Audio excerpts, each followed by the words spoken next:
A lo largo de la historia de la humanidad ha habido un poderoso impulso de saber cómo comunicarse con los fallecidos y la persistente creencia de que ellos también pueden comunicarse con nosotros. Los detalles de cómo sucede esto han evolucionado con el tiempo, con nuestros medios para hacerlo. En el pasado era a través de sesiones espíritas, médiums espirituales, rituales o sueños, pero hemos recorrido un largo camino y a medida que la tecnología se vuelve cada vez más avanzada, parece que también lo hacen los métodos por los cuales los difuntos pueden hablar con nosotros. Con el equipo de grabación se han llegado a poder grabar las aparentes voces de los espíritus a través de lo que se conoce como fenómeno de voz electrónica, o EVP por sus siglas en inglés. Mientras que una misteriosa voz o voces que no se escuchan en el momento de la grabación aparecen más tarde en la reproducción. Una extensión de esto es el fenómeno moderno de las llamadas telefónicas. Literalmente recibir una llamada, correo de voz o mensaje de correo electrónico de aparentes personas fallecidas que fueron cercanas a nosotros en vida. Aquí veremos algunos casos en los que supuestamente hicieron llamadas desde el más allá. Uno de los relatos más destacados de una llamada de los fallecidos fue dirigido nada menos que a uno de los autores más relevantes de la época, Dean Koontz. Él afirmó que un día recibió una llamada en el teléfono de su oficina, que no figuraba en la lista, y que cuando tomó la llamada pudo escuchar la voz de una mujer, que sonaba como si estuviera lejos. Koontz explicó que la mujer habló con gran urgencia, dando la simple pero escalofriante declaración: «Por favor, ten cuidado». Cuando Koontz preguntó quién era, la voz directamente repitió la misma advertencia otras 3 veces. Y la voz comenzó a desvanecerse en la distancia poco a poco, después de lo cual la línea se quedó en silencio, dejando al autor allí sentado reflexionando sobre lo que había pasado. Curiosamente, él diría que la voz había sonado exactamente como la de su madre, que había fallecido 20 años antes. 2 días después, Koontz fue a visitar a su padre a un centro de salud mental, donde estaba siendo tratado por problemas de conducta no especificados. Supuestamente, cuando Koontz entró a la habitación, su padre lo atacó inexplicablemente con un cuchillo pequeño. El autor pudo arrebatarle el arma y afirma que cuando salió de la habitación con el cuchillo en la mano, fue confrontado por agentes de policía armados que le ordenaron que lo dejara caer. Koontz, quien todavía estaba desconcertado por el hecho de que su propio padre acababa de intentar matarlo, trató de explicar la situación, pero le advirtieron que le dispararían si no obedecía. Finalmente dejó caer el cuchillo y la situación se resolvió, pero no sin que aquello se le metiera en la cabeza para siempre. Koontz reflexionó después sobre si la extraña llamada que había recibido había sido una advertencia de su propia madre.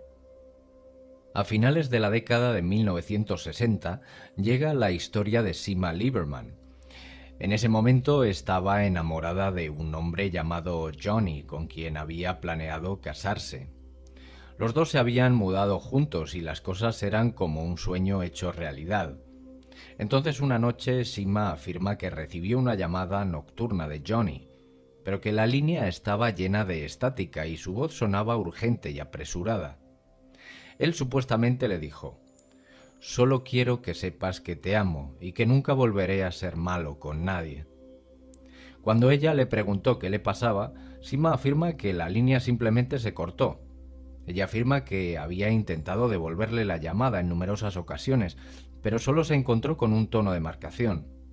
2 horas más tarde recibió otra llamada, esta vez de la madre de Johnny, diciendo que le habían disparado y asesinado la noche anterior, mientras estaba sentado en su coche. Hasta el día de hoy, Sima insiste en que fue su pareja fallecida quien intentó consolarla tras el incidente.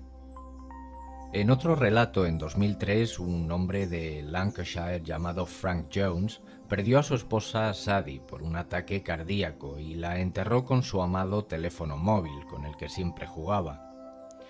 Poco después de la muerte de la esposa, Jones y su familia comenzaron a recibir llamadas inexplicables, así como mensajes SMS, que parecían provenir del teléfono de la fallecida Sadie.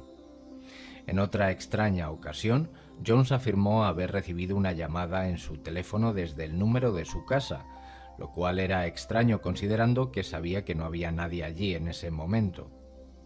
Cuando regresó a casa afirma que podía oler el olor característico de los cigarrillos que a Sadie le gustaba fumar, a pesar de que Jones no fumaba, así como un leve olor al perfume que solía utilizar su esposa.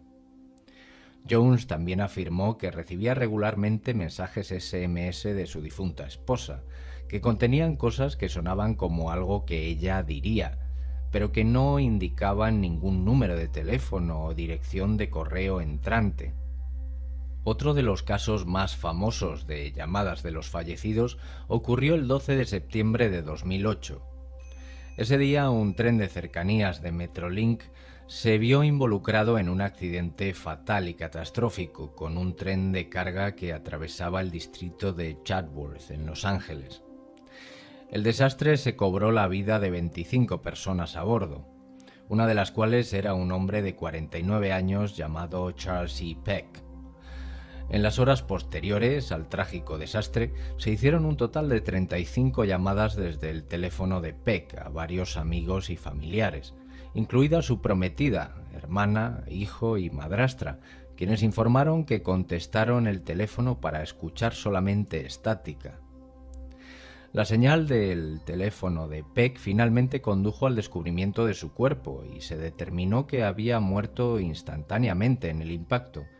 Sin embargo, inquietantemente, las llamadas se habían realizado desde su teléfono 11 horas después del accidente, hasta una hora antes de que se encontrara el cuerpo, cuando de repente se detuvieron. Curiosamente, aunque la señal había llevado a los rescatistas al cuerpo, no está claro si el teléfono de Peck fue realmente recuperado. Algunos artículos sobre el tema han afirmado inquietantemente que el teléfono nunca fue encontrado, aunque en realidad las autoridades simplemente no dieron absolutamente nada sobre ello, en lugar de decir específicamente que no lo habían encontrado, que sería distinto. Ya sea que se haya encontrado realmente o no, es bastante extraño que si el teléfono de Peck simplemente se dañó y no funcionaba bien, ¿por qué solo se puso en contacto con las personas más cercanas a él y con nadie más? A veces las llamadas de los fallecidos no llegan hasta el final y terminan como mensajes misteriosos que se dejan en el correo de voz o incluso como números de personas fallecidas que quedan en el identificador de llamadas. En uno de esos casos, una mujer conocida como Fern estaba en duelo después de que su esposo falleciera en el año 2001. Luego comenzó a salir con un hombre que la mayoría de la gente a su alrededor pensaba que se estaba aprovechando de su tristeza y su soledad.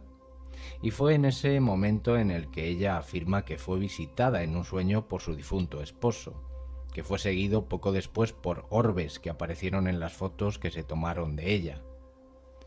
Fern creía que se trataba de señales de que su marido intentaba ponerse en contacto con ella. Una noche su amiga Lisa le rogó que apareciera en otro sueño para ella. A la mañana siguiente ella no recordaba si él lo había hecho o no, pero en su teléfono había un identificador de llamadas de su difunto esposo. Más allá de las llamadas de los fallecidos están los correos electrónicos espeluznantes del más allá. En 2011, Jack Fruce, de 32 años, falleció de una arritmia cardíaca. Aunque esto es trágico, la parte realmente extraña comenzó 5 meses después, cuando el buen amigo de Fruce, Tim Hart, recibió un correo electrónico extraño una noche, que provenía de la cuenta de Fruce y estaba listado como enviado por él. La línea del asunto contenía simplemente el inquietante mensaje siguiente: «Estoy mirando». El resto del correo electrónico no fue menos extraño. El correo decía: «¿Me escuchaste? Estoy en tu casa, limpia tu ático». Esto fue especialmente extraño porque justo antes de que Fruce muriera, Hart afirmó que habían estado en el ático discutiendo qué hacer con todo el espacio ahí arriba. Hart no era el único que supuestamente recibió mensajes del difunto. El primo de Fruce, Jimmy McGraw, tuvo un accidente y se rompió el tobillo. Una semana después afirma que recibió un correo de la cuenta de Fruce que supuestamente decía: «Sabía que te ibas a romper el tobillo. Traté de advertirte. Debes tener cuidado». Toda la situación permanece sin explicación y amigos y familiares dicen que nadie tenía la contraseña de Fruce y que no creen que la cuenta haya sido pirateada. En cualquier caso, si así fuese, debió de ser alguien muy cercano que pretendía gastar una broma muy macabra. Estos son solo algunos casos de elección de muchos de estos informes que posiblemente no podría cubrir ampliamente aquí. Y en todos los casos de llamadas de aparentes fallecidos hay algunos detalles recurrentes que muchos de ellos tienen en común. Por un lado, por lo general tienden a ocurrir a lo largo de las 48 horas posteriores a la muerte de la persona en cuestión, aunque no siempre es el caso, y pueden ocurrir más raramente en algunos casos hasta unos años después.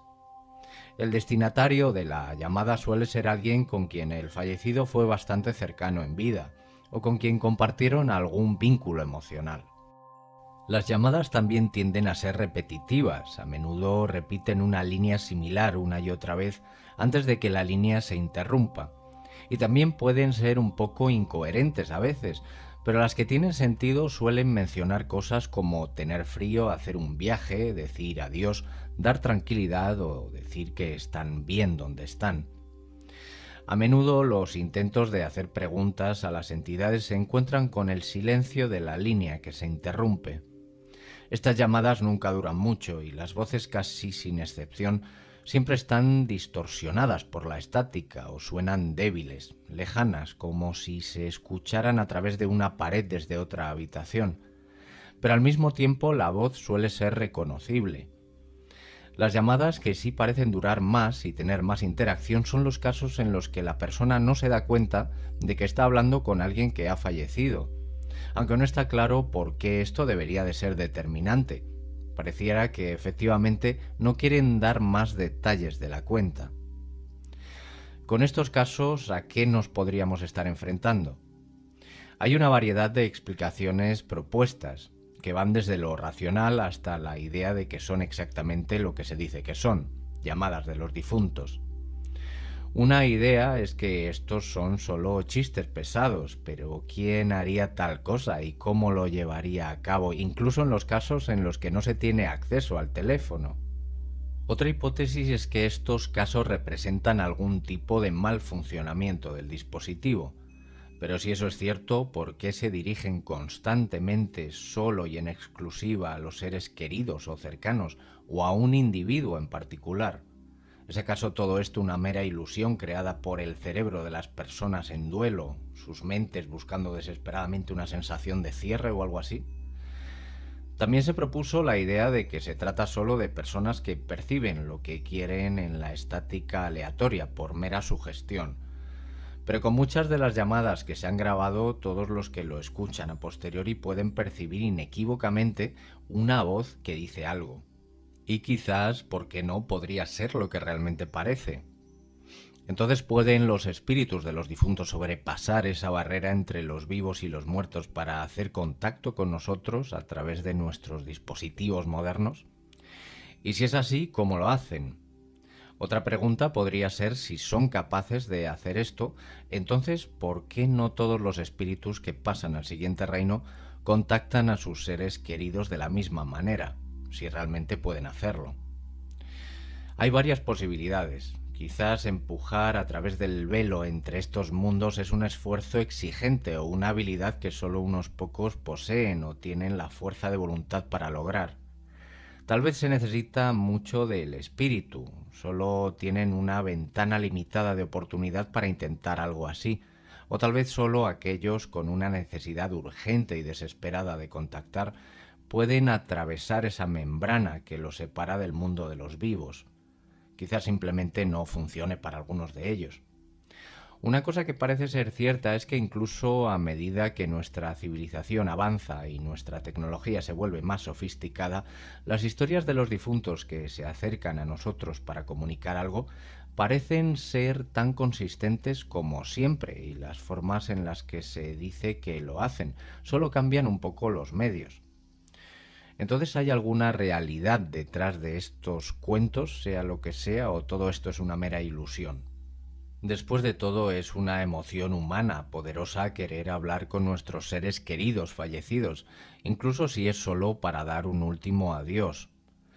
La realidad de la capacidad de atravesar el espacio entre el reino espiritual y el reino de los vivos para hacer la última llamada telefónica de larga distancia probablemente no será conocida por nosotros hasta que crucemos esa barrera por nosotros mismos.